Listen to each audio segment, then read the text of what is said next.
Pride Nation, and welcome back to another episode of your Detroit Sports Alliance Roundtable with DSA. I'm your host, Luke G. We got a full house today. Yes, I said that we have a full house. I am excited and very energetic today because free agency is upon us. We can't watch sports, but we can certainly as hell read about it, and that's good for me. So before we go any further, let's get right into this thing of seeing who exactly is on the panel today with me.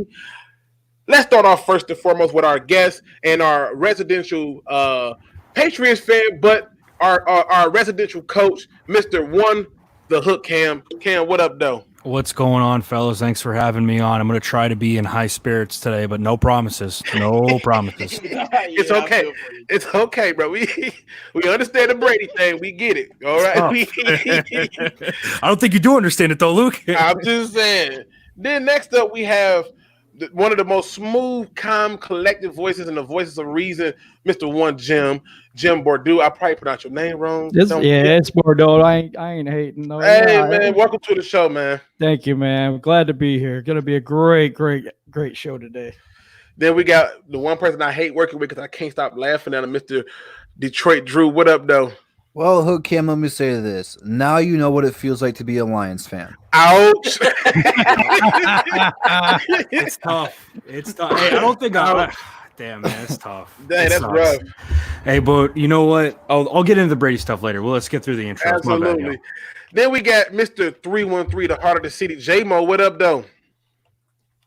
Yeah, man. What's good, everybody, man? I usually say it's Free Smoke Saturday, but it's Free Smoke Tuesday today. We about to go. Already? On Tuesday? We got to, okay. All right. And last but certainly not least, we have the master of all introductions himself, Mr. Micro Mike. What up, though? I'm locked, cocked, and ready to rock. Let's get it. Mr. Detroit Drew, can I get you to do that roll call for me so we can see who's out here with us today? Absolutely. Be sure you guys come in here and smash that like button. If not, you're a jabroni. And the Lions will probably sign you to a 4-year contract. So, first and foremost, man, I was trying to click people like I was hosting the show. I forgot I'm not hosting. Kyle Webb, how's it going? We got fellow DSA member Noble Sports Entertainment in the building. We got Peace and Quiet. We got D. Williams.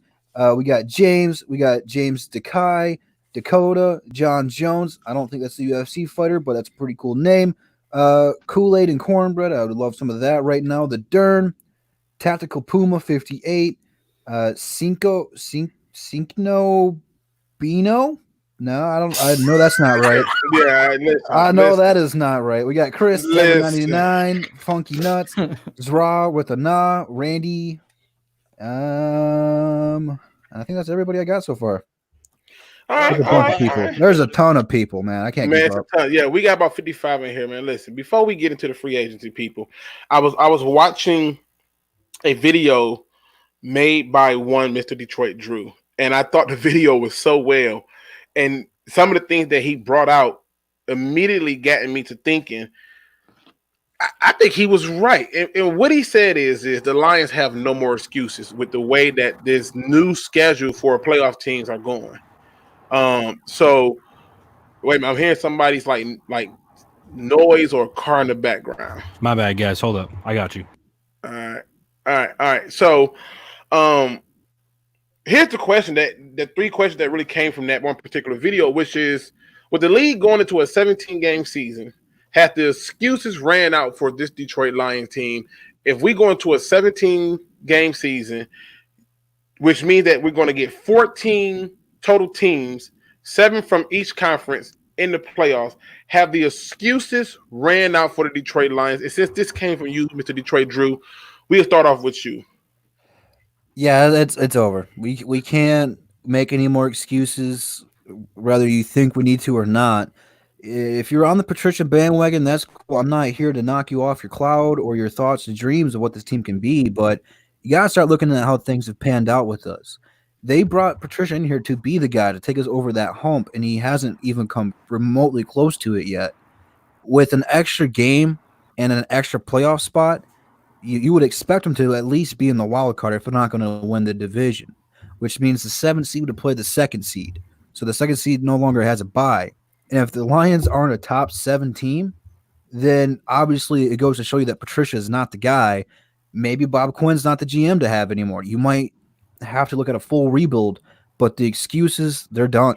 This is win now or shut up and get out of here. All right. I mean, and I concur with you. I think that the level of explanations and excuses die once they did that. But again, some people may not agree. Mr. Cam, what are your thoughts on this? I mean, the Lions obviously have eluded the playoffs in recent time and haven't won a playoff game since, 91? Am I thinking 91? Damn. So, I mean, do you think the excuses have run out for the Lions, the coaching staff, everybody? Yeah, I mean, I really do, and I feel for the Lions as a franchise because it's just been a revolving door, and it's like with the new CBA and with the new playoff format, this is built for teams like the Lions who are right around 500, who are fighting in a tough division to sneak into the playoffs, and if they can't make it in with this playoff format, there's going to be some serious issues. So you never know with a team, and that's one of the biggest things that you got to preach. And like if I'm Patricia or if I'm a Lions fan, it's like, hey, you never know what you're going to get once the ball's snapped. Once we roll that thing out there, you don't know what we're going to get as far as how competitive they'll be. You just don't. You don't know what's going to happen with injuries. I mean, Rodgers could get injured, and it's like, all right, Lions are fighting now. So you never know what you're going to get. But yeah, excuses they're out. To answer the question, it's time to make a move. It's time to get into the playoffs, and it's time to make Detroit a reasonable team that can make it into that, sneak into that last spot, or maybe even above that. But they sure as hell should be playing on wild card Saturday or Sunday. That's for sure. Yeah, I mean, and the reality of it is this Detroit Lion team has had every opportunity to show different. It really just boils down to who's left that you can look at and say, what's the reason for you not being there? Mr. 313 J-Mo, what are your thoughts? I mean, with the way things have switched over, 14 teams now make the playoffs.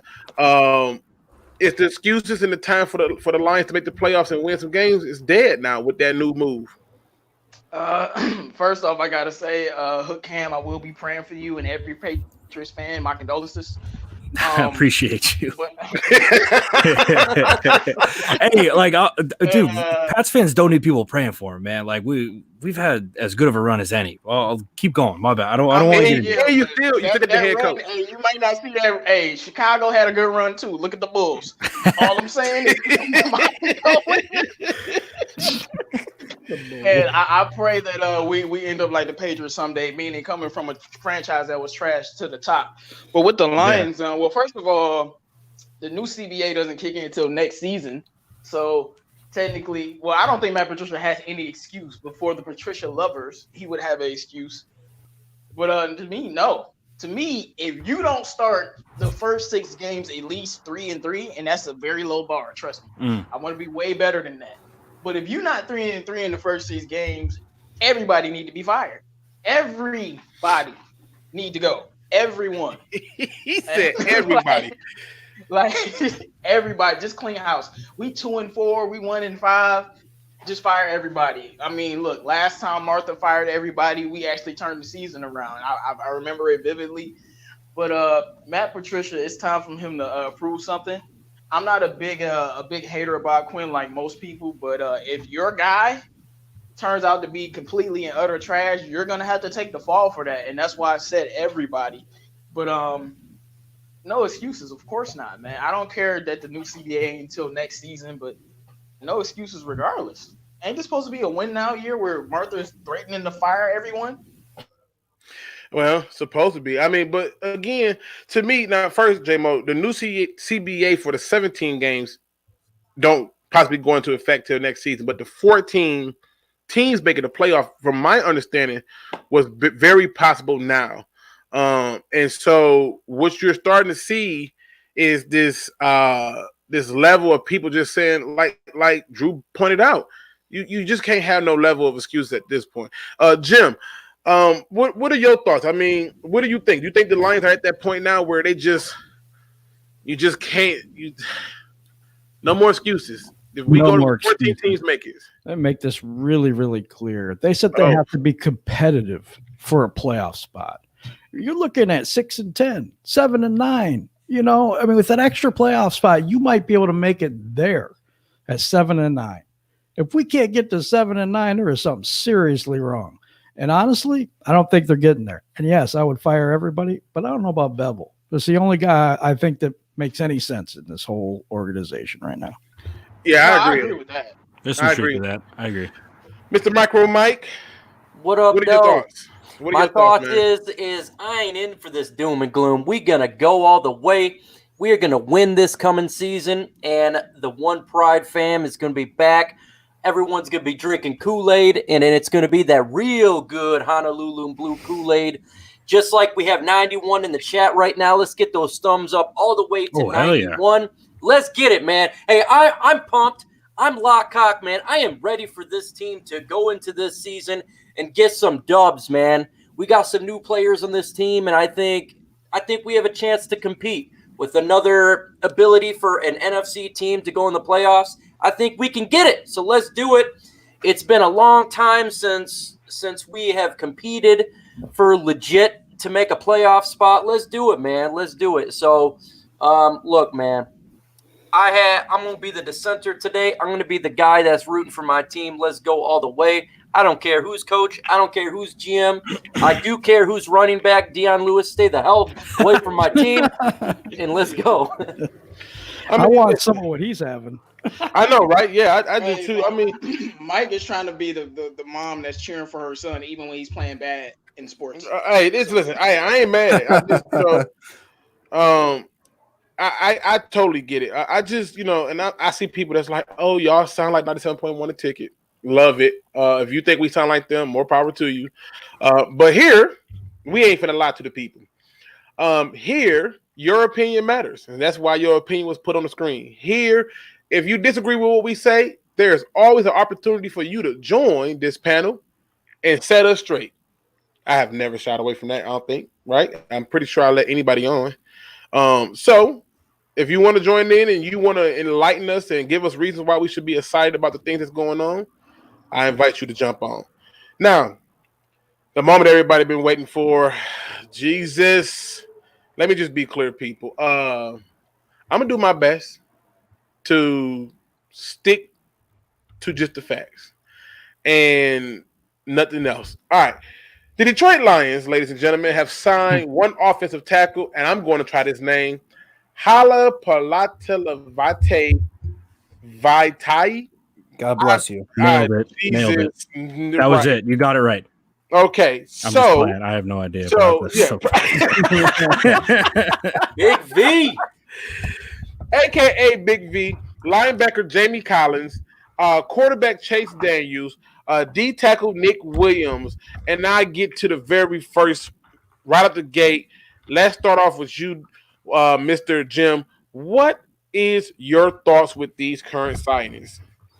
I think we got a bunch of average players. One is a 30-year-old defensive tackle that had one good year. He's had 6 sacks his entire career.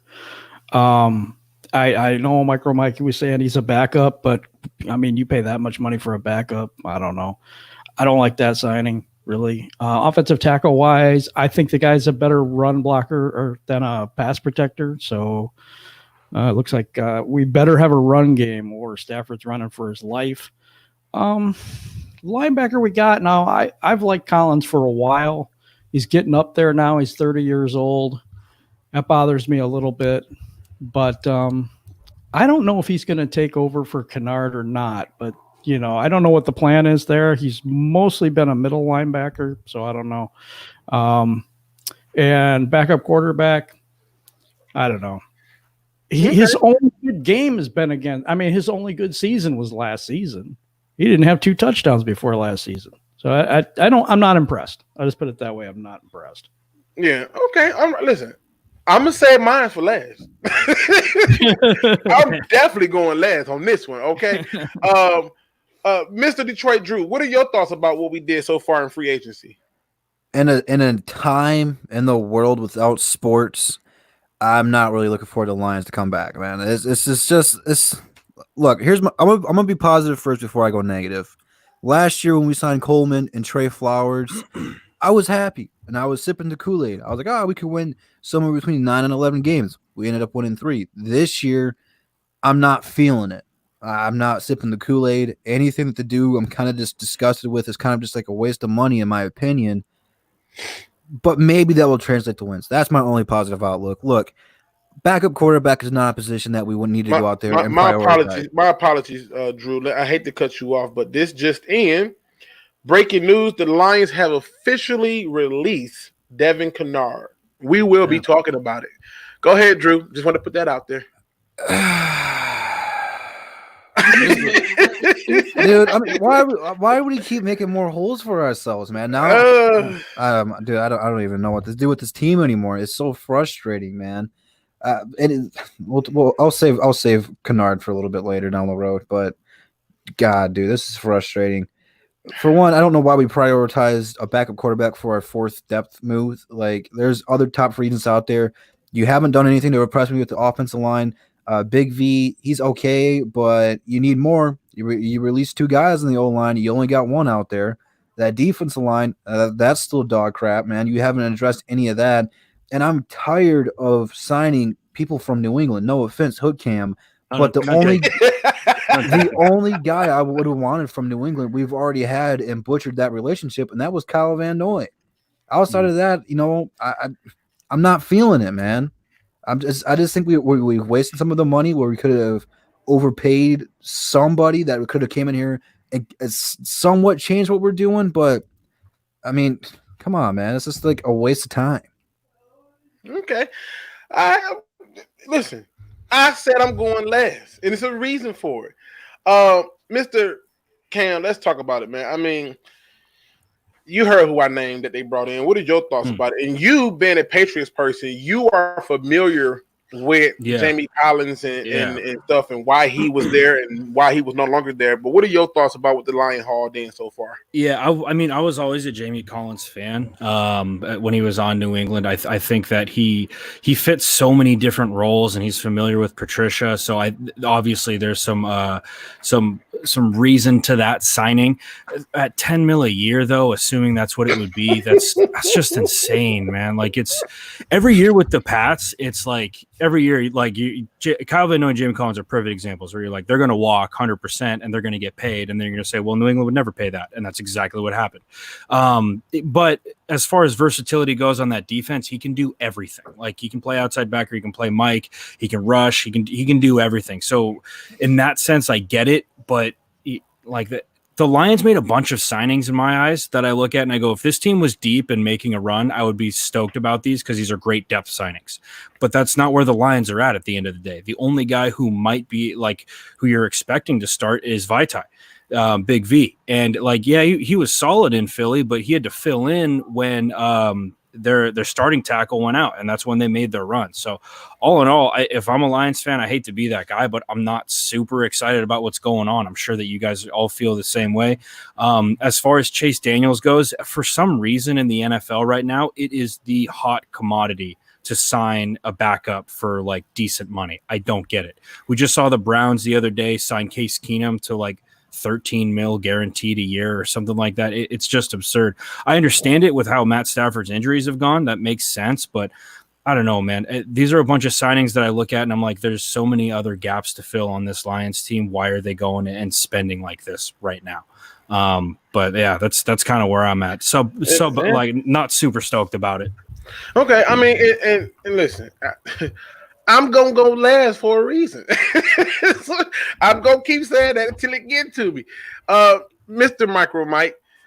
All right, sir. Look, man, it's time to broom this doom and gloom. And let's talk about the positives. Okay. Kennard got released. Whoop-de-doo. We got Collins, who's going to now be able to help this linebacking core out. The linebacking core was hurt by the defensive line. We did not have any versatility in this linebacking core. It was awful. We add Collins, who knows the scheme. He understands what Patricia wants. He can play multiple different roles. Folks, this ain't the end, because guess what? We're going to be adding probably Isaiah Simmons, who's going to be also in this linebacking core, as well as safety. We're getting a guard or a right tackle who can now push the pocket like we haven't seen in a while. We're unable to ever run the football. Big V is going to help us run that football. It's very important for us to run the football. If you can't run, you don't win. We have not run. That's why we have lost. It is time to run the football. And guess what? Let's get it. We finally got a big guy in there. We can do that. Free agency is not about picking all the biggest names in the world. You can pick the biggest. You can pick the greatest names. You can have all the biggest splashes. You look at the Eagles. It don't work. Sometimes it just fails. Sometimes it's important to pick people that will complement your team. And then in the draft, you pick your dogs. You pick your players. That's going to make a difference. We have the 3rd pick in the draft. We're not staying there. We're probably trading back. We're probably going to get Isaiah Simmons. He's going to be at the safety. He's going to be in the linebacking core. Adding him to this linebacking core with Collins, I tell you what, these guys are going to make plays and we're going to get turnovers. All we got to do is get this defensive line. We got a piece in Williams. He's not the guy. He's not going to be the main guy in there. We still have moves to make. We're going to get a defensive tackle. We're going to upgrade this defensive line that will help out the linebacking core that we're beefing up now, and this team will be better playing. Who cares about the backup quarterback? I don't care about the contract. It means nothing to me. He's a backup quarterback. Good, great. We'll move on. We need to get pieces. We didn't get dogs. That's okay. That's what the draft is for, and we're a month away from that. Oh, my God. What is you? What? A lot of optimism, radiating optimism. Mike, I respect it. I mean, if he was on Dragon Ball Z character, we would have those little things on our eyes going like, it's over 9,000. Like, it was like, what just happened? Why you Mike gonna come in like, hey, I'm Goku. Like, right. Like what? Mike, don't.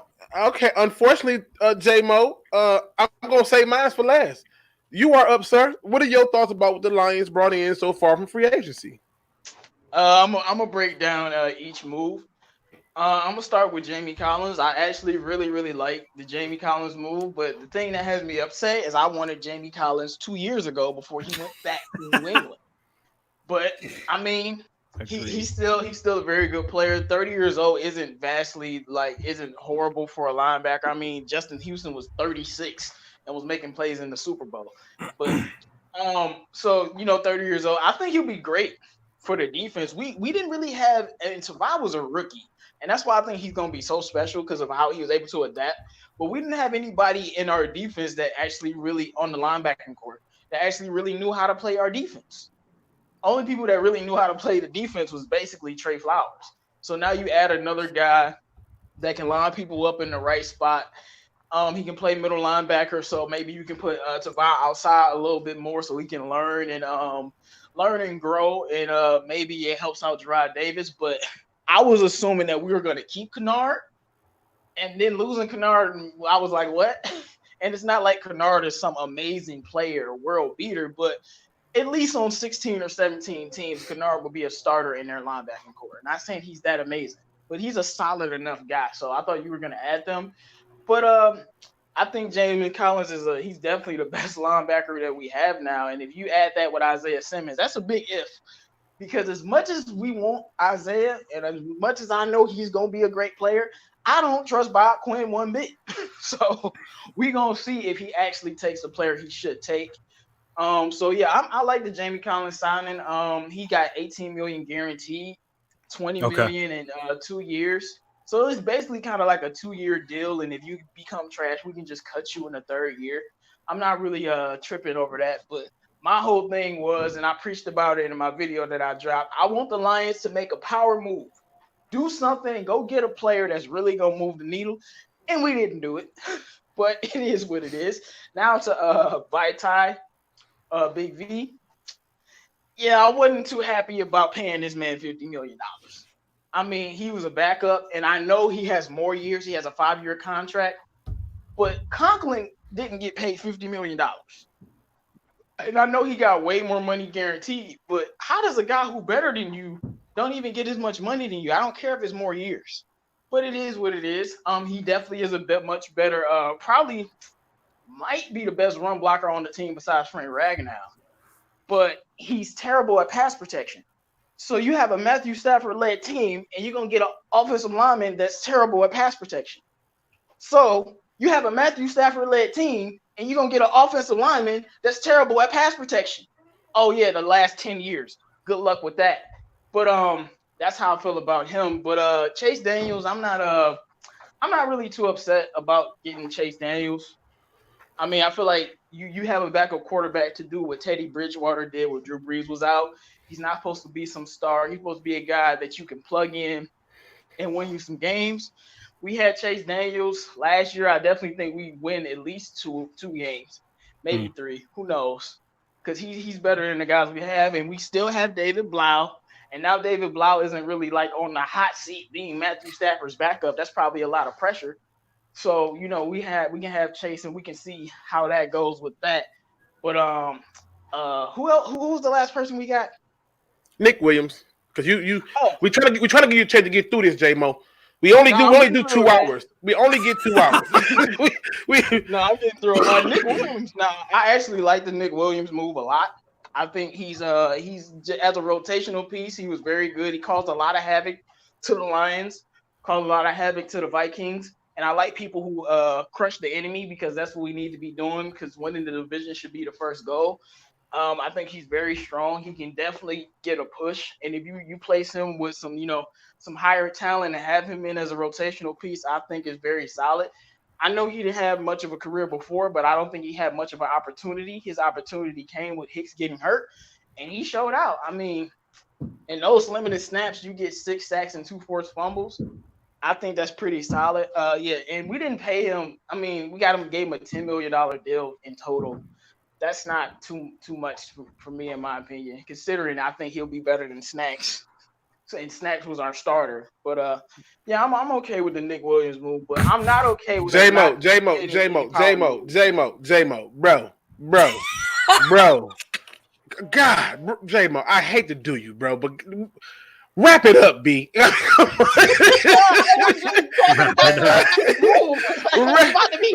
it up, B. What just happened, J-Mo? That what you just did could have been a video, J-Mo. What just happened, bro? Like I said, man, I was about to stop talking about the last move, man. My bad, man. Go ahead, man. Go ahead, bro. Go ahead. Go. And pay attention to the people when I'm not even looking at the chat. I just realized that I read a whole chat paragraph. I was just waiting on you to go ahead, J-Mo. Go ahead. You getting there. We'll be there next year. Nick Williams will be better than Snacks for us, and to me, that's a good deal. But I don't like not making any power moves, though. That's how you can stay losing. All right, you done? Just want to make sure. I don't want to start. You was on the road, bro. All right, listen, people. I chose to go last for a reason because I'm finna make a few people mad, and I don't really care. Here's the reality of this. This free agent haul is definitely still incomplete, but I'm not satisfied because the way I look at things is money matters. The football league that we love operates off of a salary cap, okay? That means that you have to watch what you spend your money on.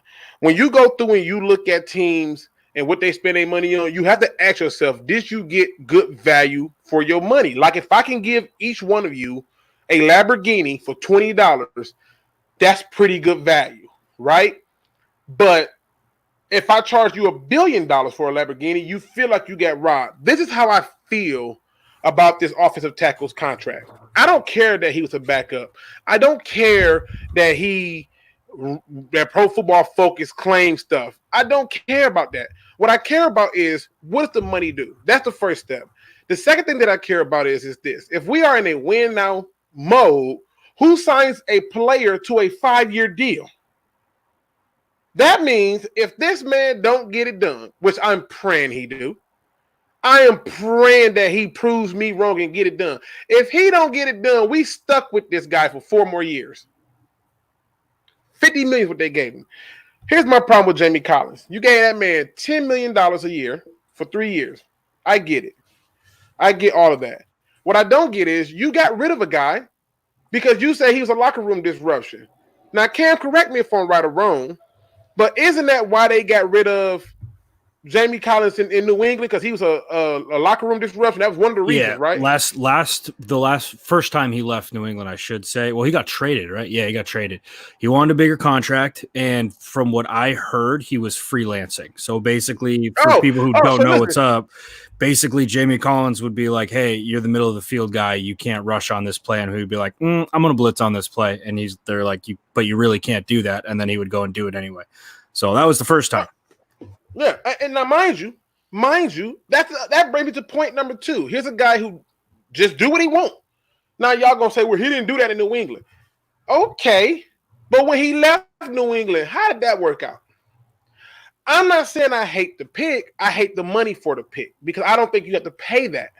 I'm tired of the Lions paying this upbeat charge for stuff. Okay, now let me get to the Nick Williams. I don't really hate the pick. I mean, it is what it is. At the very best, he's depth. I don't expect him to be a starter. I'm cool with it. I guess it's whatever. But the pick that really just burned me up was that damn quarterback. And I know what y'all thinking. It's a backup, man. The deal not going to hurt nobody. It's okay. It's just a backup. Who in the hell finna believe that the Lions is finna draft a quarterback now? Who? Who in the hell really believe that the Lions is about to draft Tua or Justin Herbert right now? With the deal that they gave him, who you think the Lions is going to carry 3 quarterbacks? You literally just shot yourself in the foot because you wanted to get this backup. Newsflash, people. The Lions backups, Jeff Driscoll and David Blau, played well enough for us to win games. The defense was a hot garbage. Who in the hell can we now negotiate that we're taking a quarterback to? So when I see these signings, I want to throw up. And the reason I want to throw up is because, to me, if you're going to tell me that these are good signings and give them time to work out, fair. I'm all for it. Give him time to work out. I'm cool with that. But I just don't understand that. I don't understand why do something that eliminates your most valuable bargaining chip. I just don't get it. So that's my take on the people. I know y'all don't want to hear it because y'all feel like it's negative. But again, in my opinion, I ain't finna lie to y'all. I'm not going to do it. So with that being there, let's start this off with you, Mr. Positivity today. Mr. Micro Mike. Who do you think was the best signing that we got so far? The best signing that we got so far is the one that did not occur, and that's Dion Lewis. To me, that right now is the Yo, if that's the winning move in free agency, that's not a good thing. I mean, we in trouble. That's it, right? Look, I'm just happy it has not occurred yet. And to me, I would say I really think the right tackle one's going to work out decent. I'm not sure, again, with his pass protection, but I think it's important that we run the football, and he graded out very well with the run. This is something that I've been wanting for forever. Just simply run the football, man. Just get guys in there who can plow a hole. I think he can do that. I do expect another move to take place, whether it be the guard position, if that's going to be free agency or the draft. But this is the one I'm explicitly paying attention to, guard and defensive tackle. I do not think we're done there. And hopefully we can continue to beef up the lines. But I would say, Big V with the ability to run the football is enticing to me. Okay. All right. Let's go down that line. Mr. Drew, who do you think is the best signing thus far? Oh, I think Daniel is, man. He brings a lot to the table, man. I mean, if Stafford goes down, he might win a game. No, I'm going big Viscera, big V. I hope he play guard. I don't know, but we needed some more offensive linemen. I don't know if he's gonna be better than Wagner or Glasgow combined or not, but I guess they wanted a new face in there. Maybe he can bring it in there. He was on that Super Bowl team, if I'm not mistaken. Yep. Was he not? So I mean, he was. I'm not going to complain too much if we keep adding Super Bowl caliber players, but at the same point in time, I kind of want a guy who was a vocal point of that and not a guy who was a backup or a second stringer and was only playing because someone got hurt. I really want a guy who's kind of a leader and knows what it takes to get there on their own. But I think, we're not happy about it, but I think he'll be a solid pickup for us. Okay. Jim, who do you think is the best signing for the Lions thus far in the free agency? Right now, I think it's Collins because he can teach some of our younger linebackers and call the positions out there. I think he's going to be a bigger help in that respect, and he can play too. I mean, so I think he could be a captain out there if we can keep his attitude in check and all that stuff. So I like him the best. Let's put it that way. The best out of the worst is what I feel. Okay. All right. J-Mo, who do you think is the best signing that they got so far? I'm gonna have to go with Jamie Collins as well. Out of all the positions we got, none of those positions but Jamie Collins that you can say we now have the best player at that position. Whether it's D lineman, O lineman, QB, Jamie Collins is now our best linebacker. I mean, it is what it is, but I definitely agree with what Jim said. I definitely think he'll be able to lead people and get them in the right spots. And he's a playmaker, man. We need more playmakers at the linebacker position. I think Tavai was the only one with an interception. Like, no, we got to do much better than that. Yeah. Now, how he said, is it Big Head Tay? I hope I said that right. He said, no one wants to. no one wants to. I'm with you. Cam, I mean, so far you heard who the Lions have signed. Who do you think, outsider looking in, who do you think is the best signing that they got so far? Well, the Vaitai signing, the more I think about it, the more I think that that's probably the best signing just because of need. And I like it, people are saying in the chat, he filled in for Jason Peters when they went on their Super Bowl run, playing left tackle for him, and they played great. Like it wasn't like he was playing slouches. Like he's playing Everson Griffin in the NFC title game and locking him down. And there's a lot to that, and there's a lot to be happy about with that. And I think that he blocks wide zone very, very well. They ran a ton of wide zone in Philly, and they run a lot of wide zone in Detroit as well. So I think he fits in there. If his pass blocking needs work, that's something that I don't know a ton if he actually does, but I'm assuming if he's been in the league and he's played with Lane Johnson and Jason Peters, he's probably got some decent pass blocking reps in him, or at least some good knowledge on it. And I think that he can definitely work into a better tackle. The Collins signing is such a wild card to me because honestly, guys, I've watched him for however many years on the Patriots, and there's games where you're like, wow, Jamie Collins was a major factor in this game. And there's other times where you're like, I can tell Jamie Collins is out of position. He's probably not winning. He's probably not listening. But in fairness, and someone said this in the chat as well, and I can't remember where it was a while ago, but that his last stint in New England, the first time around, that was the only time that I saw him not really listening to coaching. He's a young buck back then, and he gets paid in Cleveland. He runs, he's in a system that he's not familiar with and has to learn it. I'm sure that he is much more mature now as a football player. So that's another one that could pay dividends on and off the field, on the field as far as mentoring young players. So, but as a signing that I think is the best one yet, I would say Vaitai. I think that's probably got the biggest impact right now. Okay, yeah. For me, I think the best signing is the D tackle. Because I think before that we only had one D tackle on the roster. Another point. So to just to get a D tackle, I'm happy. And it's a D tackle with a little bit of athleticism. Even though I know he only had one good year, I know he's only had. I know he's 30 years old and all that good stuff. Contract was at $5 million a year, basically, but it is what it is. I'm happy just to have a D tackle because even if they add more D tackles, I know that the rotation has people who can get after you, and that's what I care about. A-Shot is not still here, Crimson Shadow, unfortunately. But yeah, I mean, now that we covered that, let's just get right to the point. Who was the worst signing? Like I'll start it off. For me, it's Chase Daniels. It's Chase Daniels because as I watched them games last year, I'm like, yo, Blau played good enough to win. Driscoll played in some games good enough to win. And to sit there and say, hey, everybody's on the table for us, including quarterback, and then you go out and sign one, like, what? What do you mean? Like, it's dumb to me. And I hate the idea that they did it. For me, it's the quarterback. It makes no sense. And Blessed Up made a very good point. He says Danny Amendola. I forgot all about that, but I don't even talk about that $6 million because I'm gonna get mad all over again.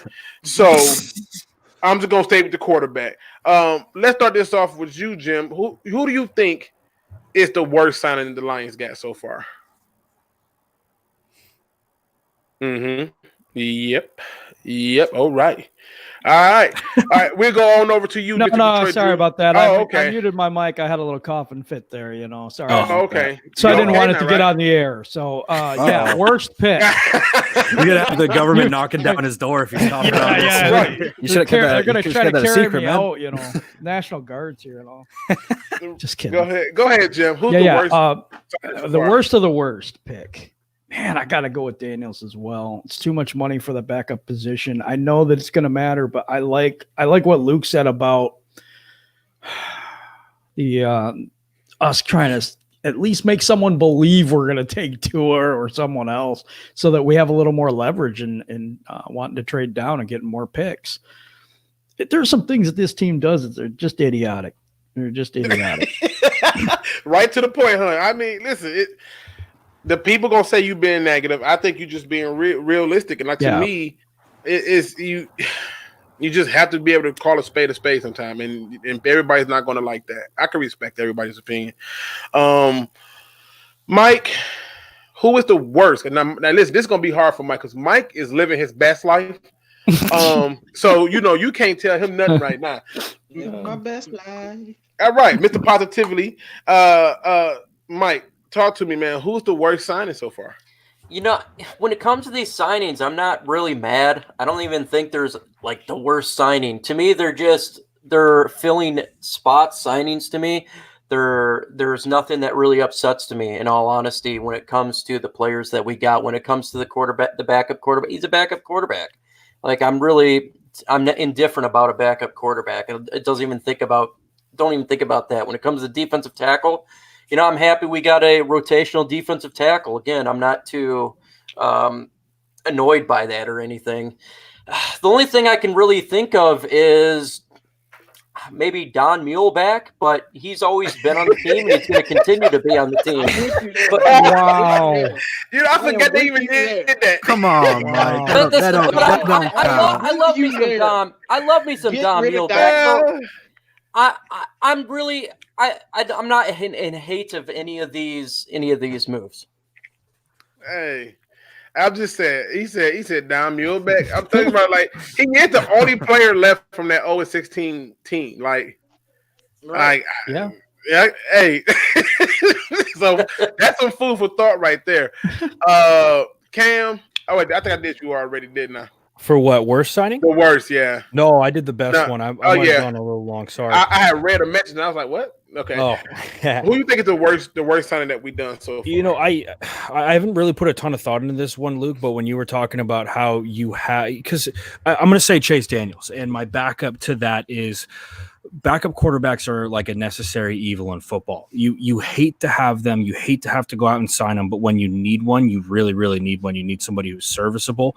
But because I watched Blau play and I was like, this dude's not bad. Like I don't see, and I didn't see what was wrong with him, but I don't know. I didn't understand the Chase Daniels signing. To me, that was money that could have been placed elsewhere. I mean, you figure the $13 million that they gave him, the $6 million for Danny Amendola, that's 19 right there. I'm just saying, you put that together, you might got DJ Reader. You're already overpaying everybody else, but that's neither nor there. We're not there. That's not what we hear at. So let me ask you this, J-Mo. Who you think is the worst signing? I know you probably on board now once you heard Muhlback. Like, yeah, man. Oh, no, I'm about to go in on Muhlback, bro. Like, I'm so sick of this dude. But anyway, I'm not going to go in. But it is Muhlback because he's the only person from the 0-16 team. So every time y'all see us get screwed over, every time the ball don't bounce our way, every time Trey Flowers don't, gets a good sack and they call a flag, I want you to look at that man. He's the man. But anyway, it's Chase Daniels. I mean, I wasn't as low on Chase Daniels as some of you guys, but I'm just going to be simple about it. He's the worst player that we got. And he's almost getting is paid as much as Nick Williams. And I think Nick Williams is going to have a much bigger impact besides the fact that Daniels is a backup. but it's definitely Chase Daniels. I don't really think it's close because I think Williams, Collins, and Big V are all going to contribute to wins in some type of minuscule way, even if they aren't the best players. Daniels, on the other hand, might not even see the field. Okay. Now, Detroit B says, and this is true, he says there is a void clause in Daniel's contract. I get it, but why? Like, I just feel like these people that they signed would have been there today. You didn't have to sign them yesterday. You didn't have to sign Big V yesterday. You didn't have to do those moves. Those people would have been here today. They'll be there tomorrow. But it is what it is. And so they here. My only hope is that they prove me wrong. That's my whole point. And let me just kind of switch gears a little bit because I know we got a lot of questions to get covered. So this is the thing. We now know that they're still in free agency doing work. We know that they got rid of Devin Kennard. Let's be honest about it. Let me just cover this. I'm confused by this move personally because I'm thinking to myself, if you get rid of Christian Jones, just follow my dream case scenario with what we got. If you get rid of Christian Jones and you got Jamie Collins, or maybe you just say, Jamie, go to the middle with Jelani Tavai. They go your two inside guys. Boom. Outside guy, Isaiah Simmons, Jared Davis. I feel like that sounds so much better than Christian Jones, Jared Davis, and Tavai in the middle, and then Simmons on the outside with Collins. Like, I just feel like, why? Why would you get what does Christian Jones have on the Lions organization that makes them refuse to get rid of him? I mean, seriously. And for me, I don't understand the point of cutting the guy or announcing that you're going to release him. And then they came back and said that they were trying to trade him to then releasing him because nobody now buying that you're trading somebody that you're going to release. Exactly. Oh my God. That was so dumb. I've seen the Lions do a lot of stupid stuff, but that might be the stupidest thing they've done in the last 3 years. I'll go through and ask you, gentlemen. Right now, I'm negative nanny right now. J-Mo, let me get you out the way. I just need you because I know you're ready to go.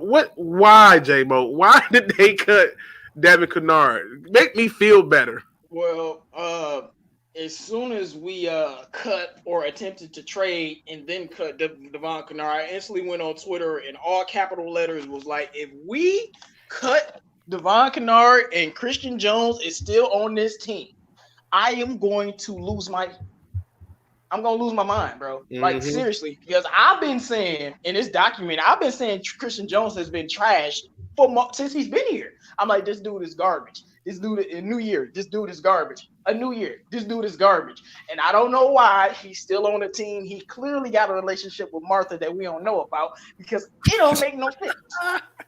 I am so sick. Like, Christian Jones is worse than Jared Davis. I don't care what y'all tell me. He's garbage. But anyway, like I said, I wanted to pair Devon Kennard with Collins. You know, you add Isaiah Simmons, Jared Davis. It could have been some type of rotation. I just thought it would be better to have him with our guys instead of not having him. But I think getting Slay is still up in the air. Maybe they're using that $6.5 million to pay Slay, or maybe they like, we made a mistake with Danny Amendola, so let's go get the $6 million back. But, you know, and then when considering he was a leader, and it's not like he was a bad player. Like, he was an okay player, good enough to be like I said, a starter on probably like 15 to 17 other teams. And it just didn't really make sense to me. It's like, okay, you get another linebacker to help the guy. Now let's get rid of the best linebacker that we had last year. Not saying our linebacking core was great, but how does that even make sense? Even if you get an Isaiah Simmons, how does that make sense? That's all I got. I mean, listen. And Jim, when you did your video, I said it's like Jim talked to me before because I was confused. Like, so you gonna cut him, then come back and say no, we're trading him. To realize that people was like, but you're gonna cut him. So, but okay, but all right, Jim, why did they? What are your thoughts on them cutting Devin Kennard? A captain, mind you. It's idiotic. Number one, it's not idiotic to cut him. That's not what I'm saying. But how you went about it is stupid. You basically had it leaked that you were going to have, and you're going to release the guy. So now he has no trade value whatsoever. Oh, guess what? Now we're going to try to trade him. And to say that that leak comes out, you know what I'm saying? How come we never hear about injuries? They keep injuries so close to the vest, yet they're going to let this leak. Does that make any sense? Because we have a competitive advantage over other teams when we do this. Now, to answer the question, why did they cut him? I think Austin Bryant might have something to do with it. I think maybe they see something in him. Okay. Or I think that they're putting together this whole puzzle, right? And every piece fits. And then when the puzzle's complete, it's a nuclear detonator. And all you do is tap that thing in the middle and we're good. Okay. We're going to blow it all up is what I see. You like, just go ahead and blow it all up. I think it makes a very good point. Now, D. Williams brings up an interesting idea. He says, honestly, fellas, he says, I think Devin Kennard's agent leaked that fact that the Lions were planning on trading him so they would be forced to release him. Interesting. Do tell why you think that. I think that's a very interesting take. So let me know. It would make sense because what they did don't make sense. Listen, they've done a lot of things that don't make sense. I can't. You want this. It's like asking me why the lion who keeps attacking the gazelle keep eating them. I know why. It's his nature. So, but I get it. Mike. Mike, they released Devin Kennard. What are your thoughts on that? Our defense was ass last year. I could give a damn if he was released. I'm not going to lie. And I do agree with the fact that it's probably the agent that leaked it. We got to give credit where credit's due. They keep a lot of things closed to the vest when it comes to Bob Quinn. Man, we don't know things until it happens. But I don't care. Our defense was so bad. To say he was the captain of an awful defense, that's saying a whole lot. Not really. So look, they're revamping the linebacking core. I'm fine with it, and go ahead and revamp it. And but I don't like Christian Jones. I want to see him gone as well. Christian Jones is my Nevin Lawson of the last couple years. So get him off the team, and I think we're going in the right direction. All right. Drew, what are your thoughts? I mean, Devin Kennard, they told him, hey, it was great. You was a captain. You was he's a union rep too. I mean, they just said, hey, all those good things must come to an end. Bye. What are your thoughts? Well, it's a head scratcher. But I'll tell you what the bigger head scratcher is that we got 130 plus people watching and only 63 likes. So smash that like button, man. We got somebody on the panel that represents you in the chat. So be sure to do that. But look, I liked Kennard, okay? He was one of my fan favorite players to watch. The last 2 seasons combined, he's got 14 sacks. That's 7 a year.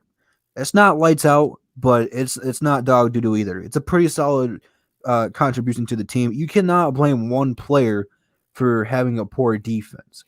One player can change a defense, but he's not necessarily the guy to point the finger at and kind of say, well, our defense was terrible, so we shouldn't bring him back. That being said, you don't have to throw this guy a lot of money, but the thing, like you guys have said, doesn't make any sense is you were going to release him.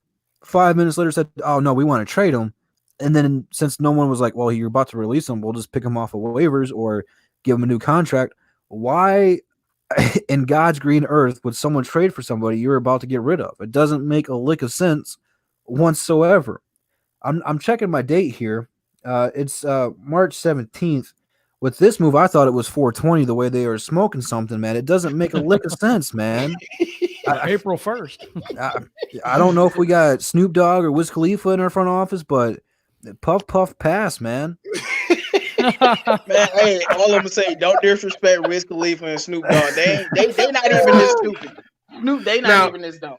Now, D. Williams says, Luke, Devin Kennard could be traded to a team that he did not want to go to, or he could be a free agent and pick his team. Good point. Very good. See, this is what I'm talking about. This is dialogue. Thank you, D. Williams.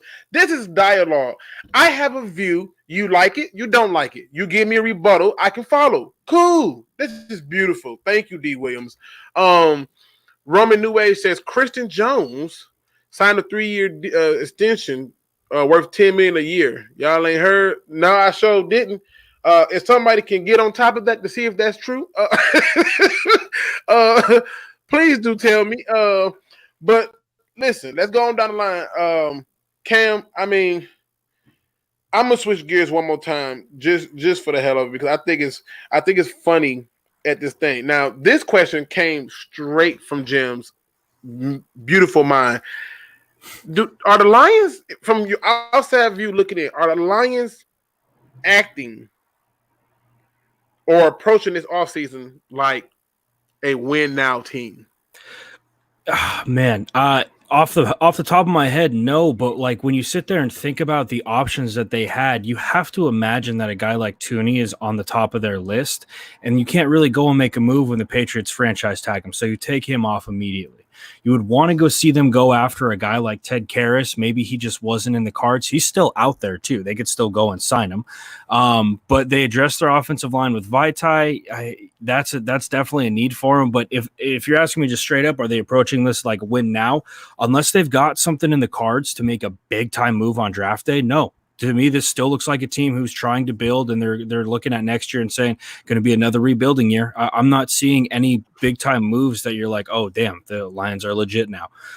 They still have moves to make, and free agency technically hasn't even started yet. That's what's crazy. So there's still a lot of time for them, but as of right now, March 17th, no, doesn't look like it to me. I hate to be that guy too. Sorry. Now, Top Tier says you can't just be reaching for people because they got a name. 100%. No, we agree with that. We agree that you should not reach for a person if they got a name. What my stance has been that the contract should match the talent. Like, you couldn't go and offer Jadeveon Clowney $50 million. I guarantee you couldn't do that because what he brings to the table warrants a certain amount of money. You couldn't go and offer a top tier player scraps. Giving $50 million to a guy who wasn't even considered the best tackle in this free agency, let alone offensive lineman, $50 million just seems overpaid in my opinion. It seems egregious by the Lions. Now, for those who did not know, the Lions take a $1.75 million cap hit for releasing Devin Kennard, but they save $5.675 million. So he was definitely a cap casualty based on the money. And I always say that if you follow the money, you'll tend to find out who's on their way out. He's on the last year of his deal. This would have been the last year of his deal. And by cutting him, they almost got $6 million back. Now, unlike what happened with Wagner, where you took a 5.8 cap hit and a 6.1 savings, the money offset didn't make a difference, but this one did. So let's go over to you, Mr. Drew. Does this team operate right now, in your opinion, like a team that's trying to win now or that's on a win now mandate? Well, it's certainly not making moves like it. And, you know, with the Lions front office, even though they've said 9-7 is not good enough that they need to be in a win now and compete for the playoffs, I don't know if I necessarily believe what they're saying. It is the Lions, after all. We got to take that in consideration here. You would think in a team and win now mode, you watch it in any other sport, if they're put in that situation, they're going out there and they're signing top tier free agents. They're out there throwing people the money because they're throwing all caution to the wind. They're going all in. They might have pocket twos or something, and they're going all in with it. And hopefully, if you're a poker player, you get something good on the flops and stuff like that. Right now, they're not showing me that. The thing we gotta realize is there's still a lot of good quality free agents out there that they can go and get. The draft hasn't happened yet. You can get a 2, 3, if you trade down, potentially 4 good, if not great, rookie players to come in here and compete right now. But if you're in a win now mode, do you really want to put all your chips into that pick being the next big thing? And I'm not talking about Brock Lesnar here. I'm talking, do you want this guy to have that kind of pressure on him? Because that puts a whole new element to that player if he's going to bend or break. I would have much rather gone out there and thrown the money at somebody who is actually worth it. And you could be like, oh my God, we got blah, blah, blah. I can't wait for football to come back. And instead, it's just kind of like, I got to wait and see what else we do. I mean, and I'm picking up what you're putting down. I can't kill you for what you're saying. I think you make a very good point. Mike, I mean, you know what? I'm going to Jim. This is Jim's question. Jim, do you see a win now approach to the Lions this offseason thus far? Hell no. It ain't even close. Like it ain't even close. Because wait a second. Let's think about something real quick. Let me bring up something real quick. Who brought Devin Kennard here? Anybody help me out with that? Matt Patricia and Bob Quinn. Okay, Yep. all right, cool. So, and when we brought him over here, he did good. 7 sacks a season, right? 14 sacks. You guys would say that's pretty good. And then they get rid of him. Try to make sense out of that for me. No, after paying him, Jim. Don't forget Right. paying Yeah, him. they paid him. Yeah. After paying him. And this is what I've seen with this team over and over and over under Patricia and Quinn. We keep patching potholes like Michigan. You know what I mean? That's all we're doing. Fix the damn holes. For real. But tell me one of those players that you would go and just post on Twitter like you were so excited that we got this guy. Tell me that guy out of the players that we've already got that excites you, that makes you want to turn on the TV for this year. Nobody. Jim, I love you, man. Man. Nobody. When I say it, I'm negative. I'm Jim. That's my point. That's my point. I don't think they're operating in a way to where it's a win now mandate. They're operating in a way like they're going to be here. Now that could be a bad sign because that could mean that they were told that, hey, we got them calm for this year. Do your best, and we'll calm them down for next. I don't know, but you're right. There was no move that you looked at and you was like, yo, this makes sense, you know. Mm-hmm. And the fan base who say that, oh yeah, these moves do make sense. I understand where you're coming from, but my issue has always been the money. If you ever, those who've been around Luke for the longest know, I follow the money, and the money must make sense. I always say this, and if it don't, then I draw issues with it. And you're right. There's nobody that we just looked at and was like, oh, like when we got Trey Flowers, it was like we got Trey Flowers, right? When we got Danny Amendola, people were running around. We got Danny Amendola. You know, who are they saying that to now? And that's a very good point. We got Danny Amendola, dude. Let me do a little bit of a rewind to about 365 days ago.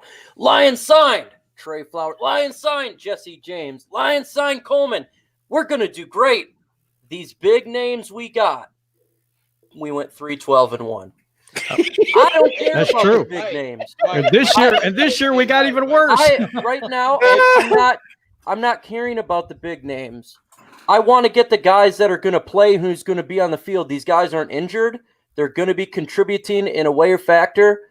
I'm not worried about blue chippers and free agency.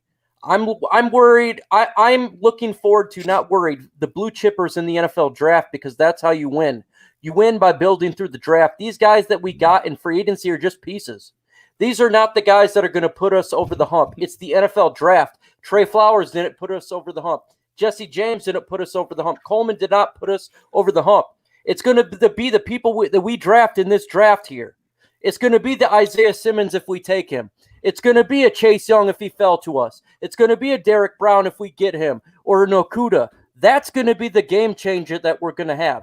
It's going to be that second round pick we're going to get, that running back or that guard. These are the guys that are going to help us put over the top, not free agents. Free agents are just the dustbin of other teams simply to help us to get through for this season. With the blue chippers, the win now chippers, the guys that we're going to win now with are in this draft.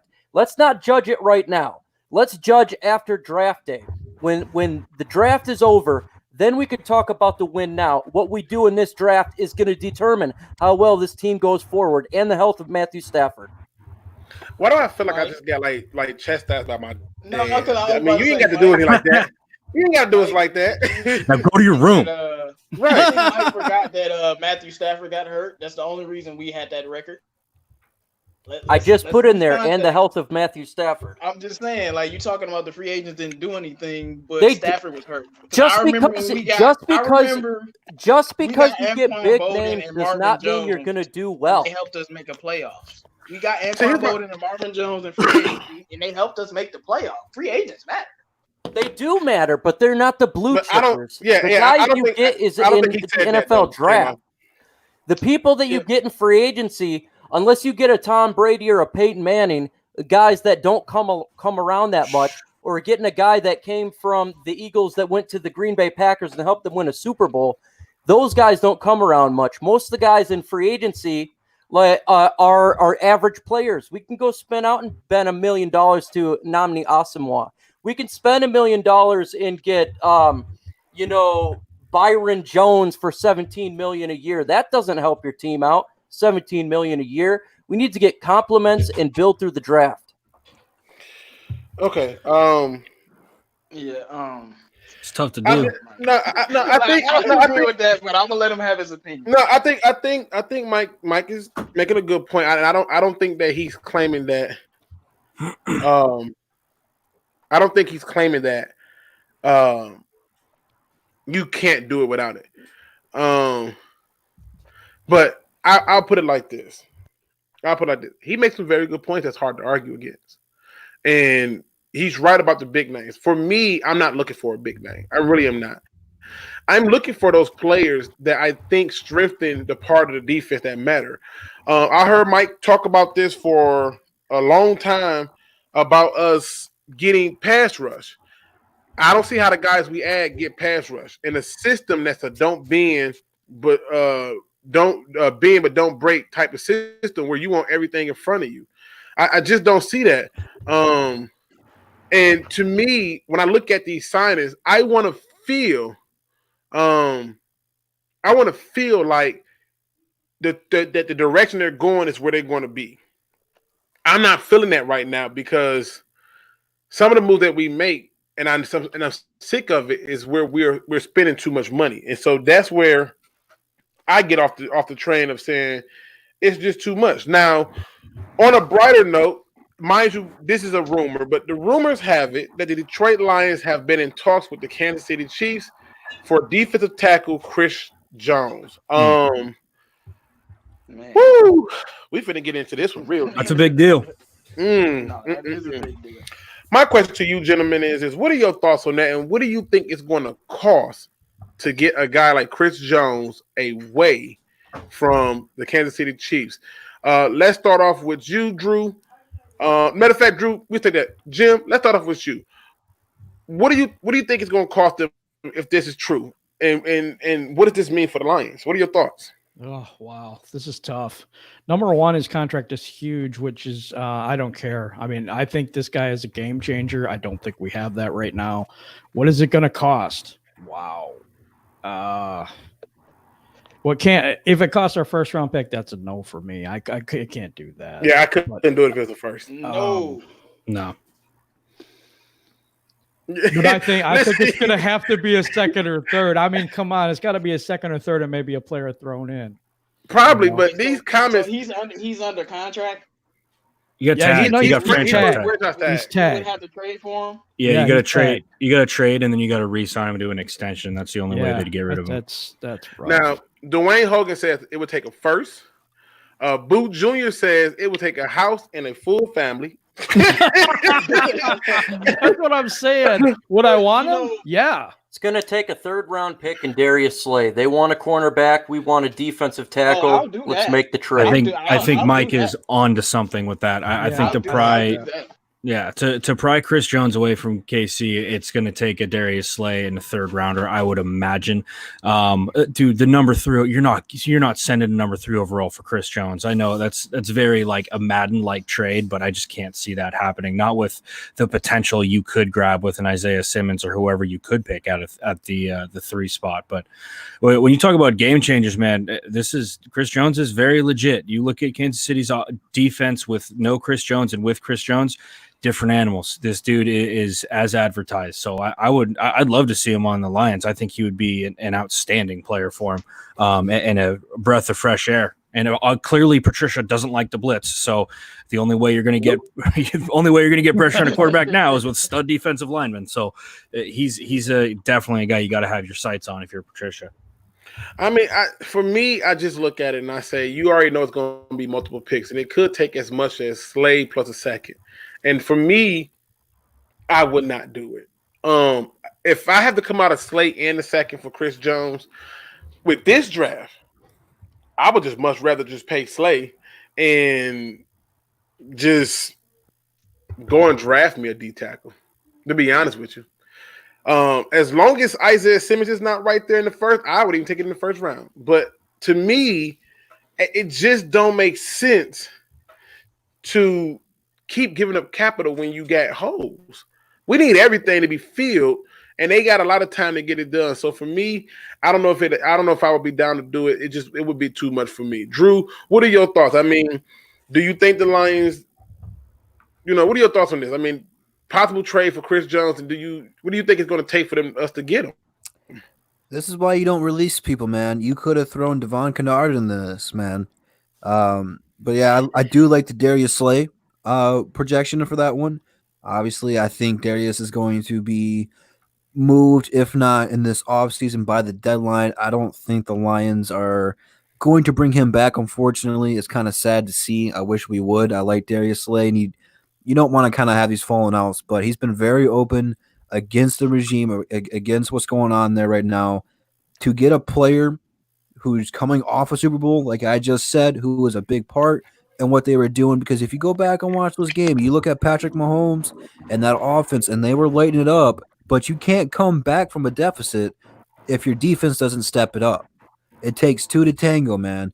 This guy is a baller. He's certified. And like you guys said, we don't blitz. You need guys to get after the quarterback and stuff like that. I like what real Detroit Lions fans, I don't know if that's Andrew or not, but could you imagine Trey Flowers, Chris Jones, and Chase Young? That's a promising D-line right there, rather if you're a Chase Young's fan or not. That's promise, that's potential, and that's what I want from this team. Tough to disagree with that. That's a pretty nasty front three. As of right now, I'm not a Chase Young guy, but that's pretty sick. We're miles away from that right now. But that would be insane. You have to go out there and you got to get these ballers, man, especially for a guy who doesn't want to be here. I mean, it's an interesting trade that they're talking about because, like I said, if this thing happens, now really quick, fellas, I know we've been on for 1 hour and 12 minutes. I'm going to go to the question part of it because I got to be there for my friend. My friend's mother just passed away, and I need to go and support my friend. So I'm going to give them their minute to grieve for a second so I can go and be with them. But I'm going to do the question part right now where you guys can ask us any questions that you want to any one of us, to all of us. It does not matter. Whatever your question is, we'll try to get to many of them as possible. And then I'm going to have to run because, I am always there for my friends. So with that being said. Can I say what I think about Chris Jones, though? Go ahead. Shoot for the stars. What have I been saying? Lions need to make a power move. Facts. I'm one of the biggest advocates for Slay. Like, I'm probably one of the biggest Slay fans on this panel. But if you telling me we getting Chris Jones, Slay got to go, and he can go now, we can send him with packed bags and a new Rolls Royce. Get out of here, bro. If we can get Chris Jones on this team, that is amazing. But I'm not going to give up a second rounder this year. I might consider giving up a second rounder next year. But if we send a second in Slay, I at least need a fifth back or something. Like something else just besides Chris Jones and extending him. And the way I feel, it actually makes me happy that they're even considering this. Because to me, we all know what we think about the Lions and power moves. They don't exist. So the fact that they're even considering getting Chris Jones is a big deal to me. And I think that would game change this team. I'm not saying he sued, but last time we had a defensive lineman, he elevated all the other defensive linemen, and we had a great defensive line. I think Chris Jones would do the exact same thing. He would elevate the defensive line, and we're not big Chase Young fans, most of us. I know me and Mike like him, but I like Simmons more. But if you put Chase Young with Chris Jones, oh my gosh, that's just. I don't see how that could be a bad thing because Chris Jones and Trey Flowers demand double teams. That means Young will be getting one-on-one probably for a 16-game season. That's crazy. Okay. Now, Down 19 says, how do you think the Lions stack up against the NFC North? This is a really good one. Jim, how do you think they stack up to the NFC North? The Lions, as they're constituted right now? Yep. Well, that's a tough one. That I is think hard. we it's so hard because this team it should be better than the Bears and it should be better than the Vikings, especially when the Vikings that defense is depleted. And actually, I don't even think the Packers are all that wonderful. Me neither. I really don't. I think they got lucky. I think there was a couple times where they benefited from the officials last year in a few games, not just one. Boy, if we had the right pieces here, I think we could take the division. I think the division is open for us to take it. The problem is we can't get out of our own way. Okay. Mike, how do you think they stack up in the NFC North? Right now, it's extremely hard to tell because right now we know that the Bears are trying to get a quarterback. They're trying to acquire one, whether it be a trade or picking somebody up. So we don't know what's going to take place there. The Minnesota Vikings trade Wade Diggs. They got another first-round pick. Got to see what they do in the draft. Another year older for Aaron Rodgers, and they still don't give him another weapon. And we still got the draft. So right now, I'm just saying we're all 0-0-0. Okay. Crimson Shadow says, is Big V better than Wagner and Glasgow? I'm going to go to Coach on this. Coach, is Big V better than Wagner and Glasgow? I think so because we've seen it. Like, I'm a big film guy and not trying to talk I'm a film dude. Yeah. Like, and so when I did watch a little bit of Vitai's film today, when he's playing good football, he's a very good left or right tackle, whichever they decide to play him at. I personally think he is. How much better? I don't think that you're going to be watching it on Sundays and be like, wow, that he just annihilated 3 dudes. But I do think that he's solid. I think that he's on par, if not a little bit better. But like I said, man, he's locking down Everson Griffin. He's playing great against. I think he played against Trey Flowers in the Super Bowl. That's who Trey Flowers is probably lined up against most of the time. And he did a great job. So as far as I'm concerned, yeah, he's probably a little bit better than Wagner and Glasgow. Okay, all right. See, this is why I like. This is why I like you, Coach. Because I love you. I love when you come on here, man. For me, I don't think he's better than those two. I feel like they're much of the same, in my opinion, and I just feel like I know that this idea because the first thing that they jumped on when the news came out that we signed it was. Every newsread people who didn't know who he was jumped to Pro Football Focus and then want to show like where he was rated this and rated that. Yep. And you and I both know we can't stand Pro Football Focus. So what I did was I went back and watched a little bit of film from that Super Bowl. And I said, okay, some of those numbers look the way they look because Nick Foles moved away from it. Like he was very aware of what was going on. And when it came to the run on his side, there was a significant difference, obviously, between him and Lane Johnson. But I don't know if I would give him the grade of being better. I'll watch more film to see if I could feel more comfortable about the player as it is. I still hate the contract. You mean there's a way that Pro Football Focus's grades could be wrong? That's impossible. Yeah, right. No way. These guys. But they have theories, Luke. Have you not seen their website? I won't dare touch that website. Don't get me started on people. I won't dare touch it. Now, Eric Smith says, Luke, where's that trade rumor for Kansas City coming from? I saw it on multiple feeds earlier this morning when I was looking, and it popped up on a number of different things. It's also on Kansas City's website too. I didn't mean to cut you off because it just had it was on Kansas City's website. They're saying they can't afford Christian Jones, and there was a purported 3-team deal with Detroit, the Dolphins, and the Chiefs. And it ends up that we get the 5th pick, 39th, and 56th. We give the Chiefs the 26th, 162 from Miami, and our 2 5th-round picks, and then we get Jones.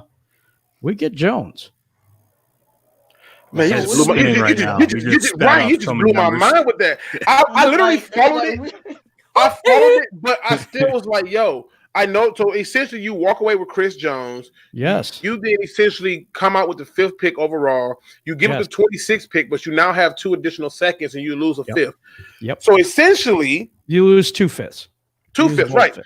Yeah. So I think if I the like how that if, sounds. That sounds like a miracle. if Are the we, Lions, are we Did talking that. Jack? We talking Fireball? What kind of fist we talking about? yeah, right. We'll give them whatever they want. Let me tell you. Hey guys, Hey, quick second. Bob Quinn, yeah. A guy in the chat named Justin. He is a new YouTuber for the Detroit Lions. He loves his Lions. He does mock drafts. I actually watched his video. It's very nice, very well did for a mock draft. Make sure you go ahead and subscribe to his channel. It's a J with a Justin, and I'm going to have him on my channel here in the coming days. Nice. This one right here. This one is. Yes, sir. Hey, Justin. Okay. So Justin, hey, welcome to the Detroit sports world.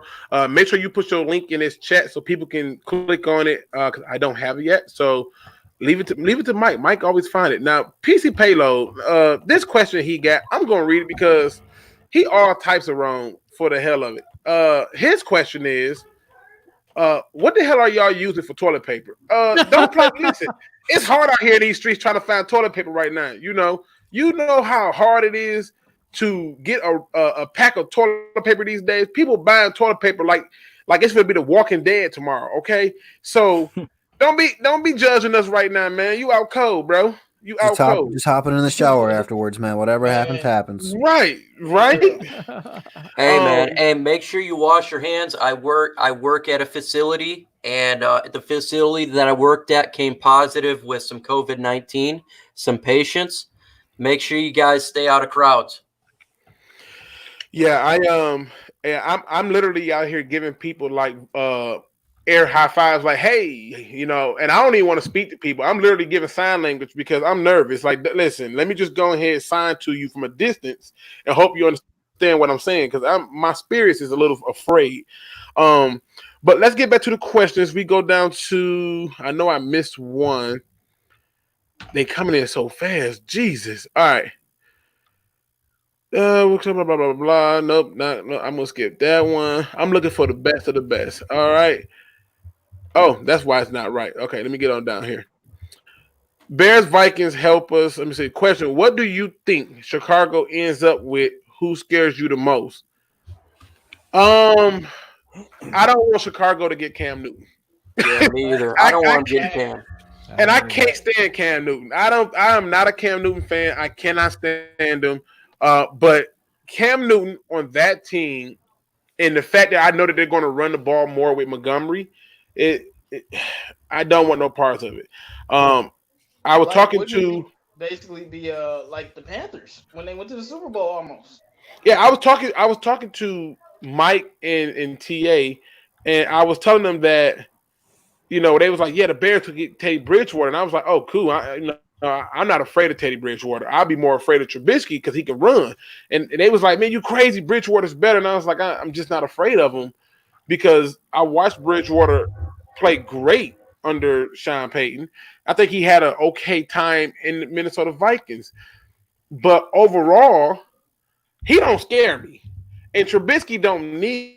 But Trubisky's ability to run, there was, like last year, we had a few times where he should have been destroyed and dead, and he escaped, and it really bothered me. So this question right here, I'm going to toss to you, Mike. Is Davis' time in Detroit up?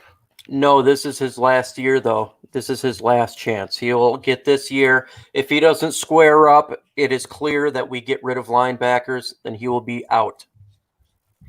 All right, Drew. This one comes from Alexander Kumar. I hope I said that right. It says, is Hockenson going to start, and is he going to be better this year? Well, I don't, unless we draft another tight end with the 3rd overall pick. I don't see why we'll start anybody over him. I don't. Let's see. Is he going to get better this year? I would hope so. He just needs to learn to stop hurtling over people and learn how to protect himself for contact, and you'll see his numbers skyrocket because you've seen Stafford like throwing this guy the ball. Okay. I'll toss this one over to you, J-Mo. How do you feel about this Detroit Lions offense thus far? No, I feel pretty good. I mean, considering where we were in the first year of our offense last year before Stafford got hurt, I mean, scoring points wasn't a problem. I mean, I know the Chargers game was a tough game, but scoring points was never a problem. It was the defense, not being able to stop a leaking faucet. So, and I think we'll be better, year two of the offense. I think Hawkinson will be better, Kenny G, just more continuity, and I think our running back situation will be better as well. So I feel very confident about this offense. And like I said last year, we will have a top 10 offense this year. Okay, all right. Daniel Griffin says many of our defensive starters were injured. Do you think we will have a good defense if all the starters come back healthy this year? Part of me feel like the Lions are getting ready to change their defense. I don't know. The more I look at what's going on, okay, I put it like this. I would give the Lions credit for this. If you were to look at what was the worst unit on this team, you had to say it was defense. I don't even care if you just take the injuries out of it. You had to say it was defense. Now, they're making moves to fix that. I respect that. I love that. I think that's what we need. But are we going to have a good defense? Who's calling the defense? We brought in a guy who's a defensive backs coach who happened to know Coach, right? Coach kind of knows him, right? And so to me, rumor has it that he's not calling the defense. So that means Patricia's calling the defense. I just want to know who's calling the defense, and I can kind of answer that question better. But I don't have any faith in our head coach at all. So I'm hoping he proves me wrong, maybe like an a-hole. I have zero faith in him. Let's see. I think he answered this one already. Do I think? Oh no, that's somebody else. I'll give this one to you, Cam. Do you think TJ Hawkinson is going to be a GOAT this season? I think GOAT's a bit of a leap, but I do think he has a better season. Yeah, I mean, anytime you have rookies like this, they're going to get better every year. He had a couple of injuries last year, didn't he? He missed a couple of games, like 2 or 3, right? Mm-hmm. Yeah, he missed more than 2 or 3. He missed like 6 games. Did he really? Yeah. So, I mean, as long as this kid can stay healthy, we all saw what his ability. Dude, week 1, he had 9 for $120 and a touchdown or something like that. Like the kid's a stud. He's got a ton of natural ability. Clearly, as you guys have reiterated on the pod, on the live, it's the offense isn't the problem for the Lions. And I think that they're going to work on really stretching the field, finding the holes for him in that defense. I think he's going to have a better year than last year. Biggest thing is just staying healthy for that dude. He's a stud on Madden. I have a Lions franchise on Madden. You ain't lying. He's a cheat code on Madden. Bro, he's so good on Madden. I hope it's similar to Kenny G, because Kenny G missed 6 games his rookie year and then came back at 1,000 yards. I just hope it's more similar to that. Well, I'm going to say that he'll be better this year, but I'll say that he'll be limited because we still have Danny Amendola. So those targets are going. Danny Amendola is going to be the second read. I almost feel like he's going to be the second read every time. What? I really believe that's why I didn't want him back. But the second read over Marvin Jones? Yes. Oh my God! Yes. Danny Amendola the second read. I don't want to watch the season, bro. But listen, I really believe that he's going to come down to being the second read, bro. Like I just feel like look at last year, right? We literally didn't have no receivers, right? And they still made Danny Amendola the second read. Now you're gonna get Marvin Jones back, you're gonna get TJ Hawkinson back, and they're gonna still make. I mean, just go to look at the old New England Patriots. Cam, correct me if I'm right or wrong on this. Those slot receivers get a lot of the second reads. Yeah. So this is actually kind of funny that we're talking about this. So I'm going to kind of nerd out for a second. The other day I was watching Bill O'Brien. He had he was doing a couple of football conferences with coaches, and he was explaining their empty package and how they run their empty and their empty protections and what they consider hot and all that stuff. And he was like, Brady, whenever we're going 5 wide, he's a big matchup guy. And obviously you guys know, when you've got your slot guy out there, if you got Kenny Galladay and Marvin Jones, those are going to be your number 1 corners on either side. Danny Amendola is going to be your number 2 on one side or the other. So that matchup is going to be more favorable. And a lot of times Danny Amendola is going to win that one-on-one matchup in a short space. So if that's how they're running their system, which a lot of pro offenses do, and Stafford tends to be a matchup guy, then yeah, he's definitely going to be the target for a lot of them.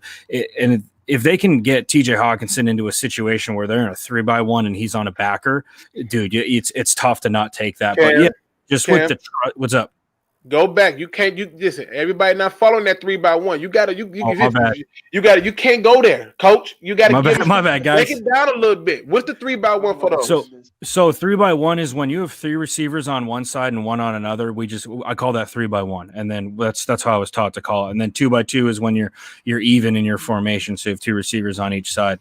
So like historically, like when you're running 3-by-1, this is where like the stuff with Gronk and all that started to get so revolutionary, because you throw Gronk out as your number 1 on the left side and he's isolated. Well, as a defense, you look at that and you're like, well, that's a tight end. I'm going to send somebody out there who matches up well with them. I'm just going to send a linebacker out there for right now.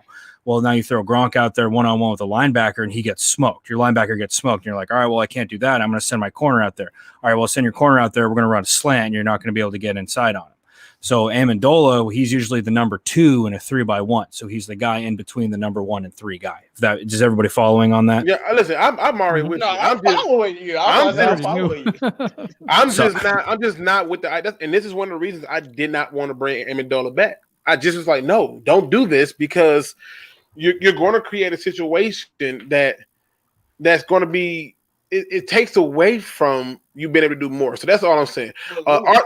Arthur Williams. I agree with you though, but Amendola, at the end of the day, I feel like the best talent on the team is going to get the most targets. Now, I agree he's going to take away targets from Hawkinson, but if Hawkinson becomes the second best receiver on the team, I can't see Danny getting more targets or being the second option. All right, Arthur Williams says, what draft pick from last year will step up this year? I'll toss this over to you, Drew. What do you think is going to happen there? Well, everyone's talking TJ Hawkins is going to have a big year, but no one's talking about Jelani Tavai. You know, this guy's had a whole year in this system and learning, and I just feel like this guy, he's got a great knowledge of adapting and learning. I think you're going to see him become a much smarter player, and it seems like every week he's slowly improved at some aspect. A whole year in an NFL organization, an entire offseason and training camp, and learning what Patricia wants him to do, whether if we like Patricia or not, I think you're going to see this guy take a huge jump too. Hey, let me jump in here and say Amani Awarie, my favorite player from the draft last year. I think Amani he's going to have one good man. Amani's he's gonna step up this year, especially if we do trade Slay. He's really going to be up in there.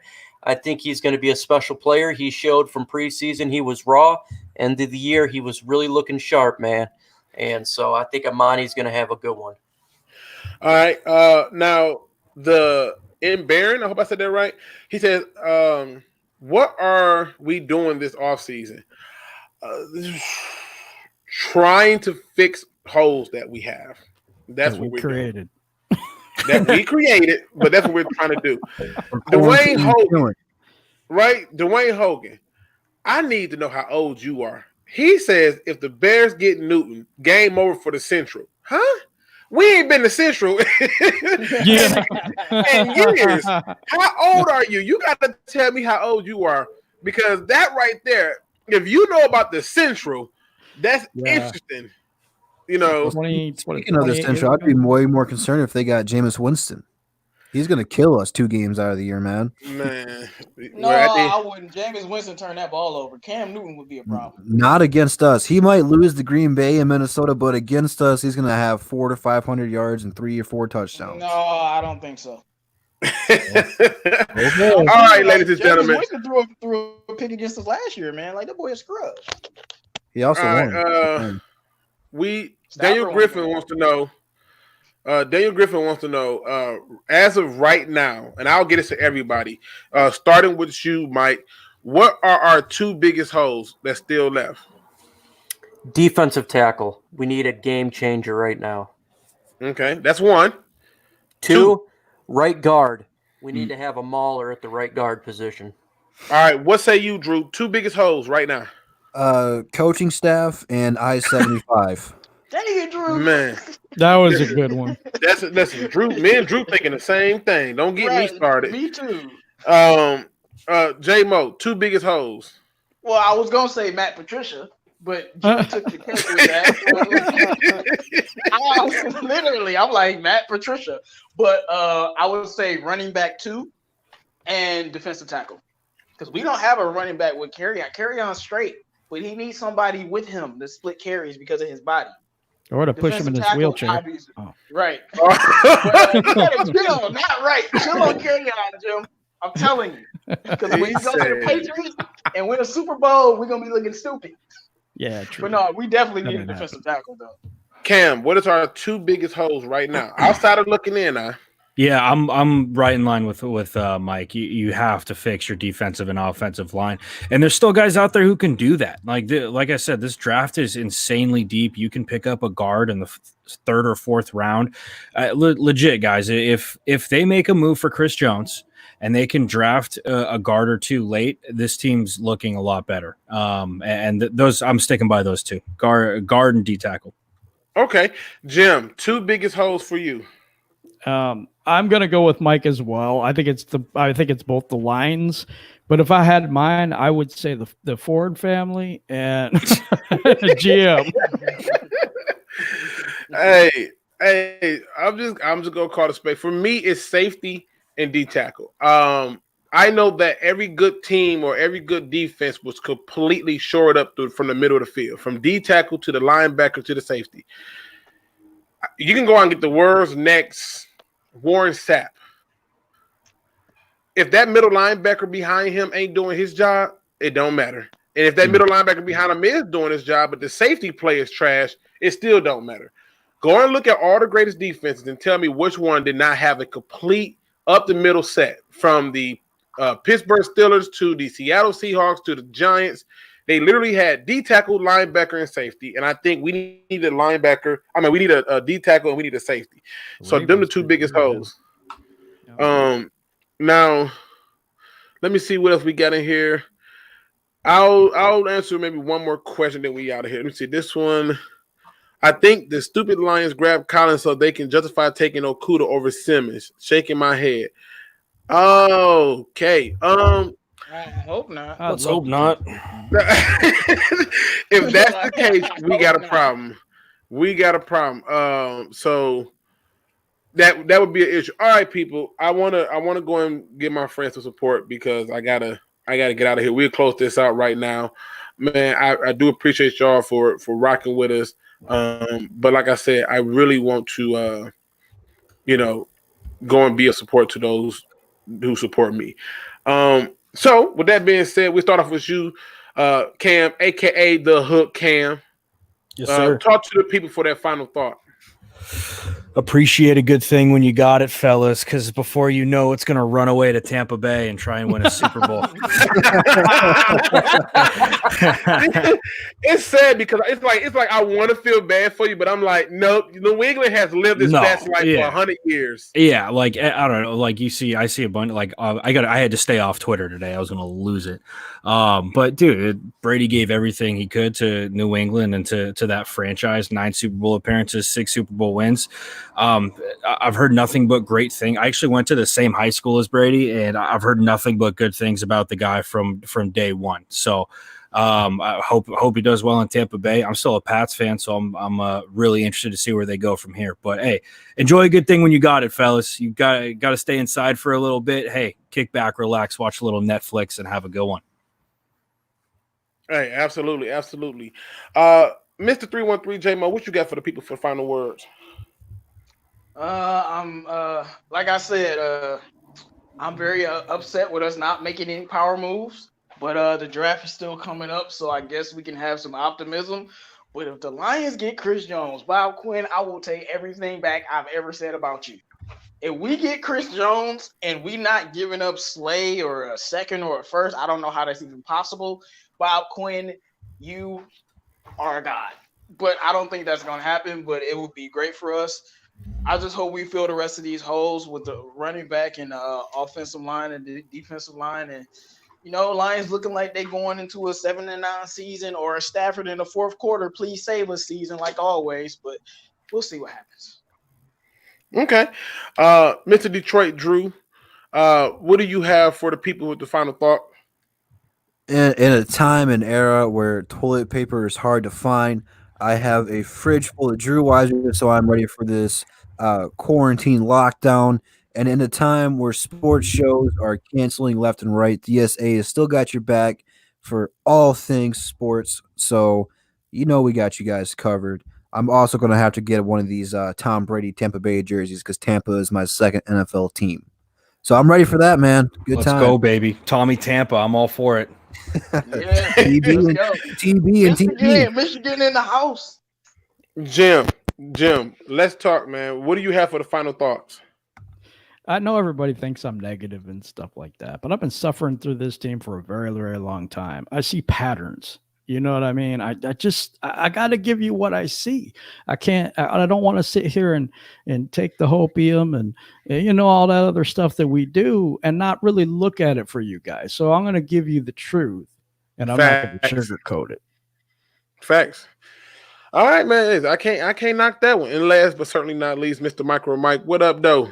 Talk to the people. Or don't ride, man. This is just the beginning of the season. We got ways to go. We got days to go. It's going to get exciting. The draft, we're going to get some blue chippers.